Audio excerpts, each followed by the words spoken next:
இன்றைக்கி நம்ம கத்திரிக்காய் முருங்காய் மாங்காய் சாம்பார் பண்ண போகிறோம். அதுக்கு முதல்ல 2 ஸ்பூன் எண்ணெய் ஊற்றிக்கணும், டேபிள் ஸ்பூன்.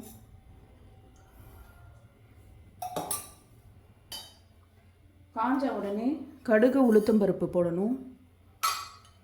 எண்ணெய் காஞ்ச உடனே அதுக்கப்புறம் சீரகம், வேறுங்க வெடிக்குது. அதுக்கப்புறம் கருவேப்பிலை போட்டுட்டு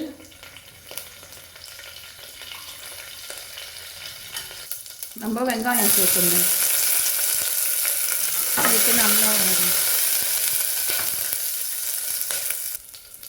இப்போ பாருங்கள், வெங்காயம் நல்லா ப்ரௌனாக வதங்கிடுச்சு. இப்போ நம்ம தக்காளி போட போகிறோம்.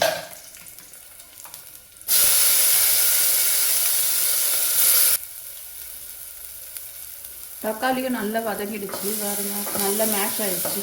இப்போ நம்ம கத்திரிக்காய் முருங்கைக்காய் போட்டு வதக்கிட்டு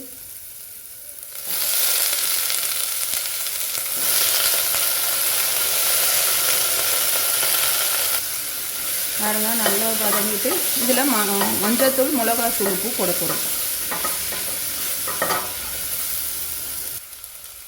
கொஞ்சம் வதக்கிட்ட உடனே இதில் லேசாக மஞ்சள் தூள், மிளகாத்தூள் ஒரு 3 ஸ்பூன்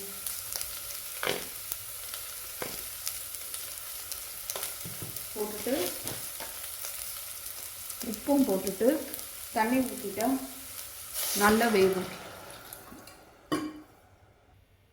நம்ம இப்போ தட்டு போட்டு நல்லா அது வெந்துட்ட அப்புறம் தான் பருப்பு ஊற்ற போகிறோம். இப்போ கத்திரிக்காய் முருங்காய் பாதி வெந்திருக்கு. இப்போவே கொஞ்சம் பருப்பு ஊற்றிடுறேன். ஏன்னா இது 1 கப் பருப்பு எடுத்திருக்கேன், இல்லை ரொம்ப குழஞ்சிடும் கத்திரிக்காய். ஊற்றிட்டு நல்லா கலந்துருங்க. இப்போ பாருங்கள், சாம்பார் கொதிக்குது. இப்போ நான் மாங்காய் அரிஞ்சு வச்சுருக்கேன், அதை போட்டுடுறேன். அதுவும் போட்டுட்டு நம்ம மூடிடலாம். மூடிட்டு ஒரு 10 மினிட்ஸ் கழித்து பார்க்கலாம். இப்போ நம்ம முருங்கைக்காய் கத்திரிக்காயெலாம் வெந்துருச்சு. கொஞ்சம் புளி ஊற்ற போகிறோம். புளிப்புக்கு எலுமிச்சை பழ சைஸுக்கு எடுத்திருக்கேன்.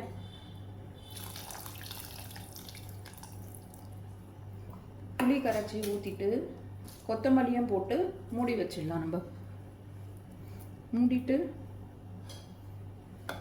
அந்த பச்சை வாசனை போனோடனே திறந்துக்கலாம். நம்ம கத்திரிக்காய் முருங்கைக்காய் மாங்காய் சாம்பார் ரெடி. பாருங்கள், எல்லாம் வந்து நல்லா இருக்குது.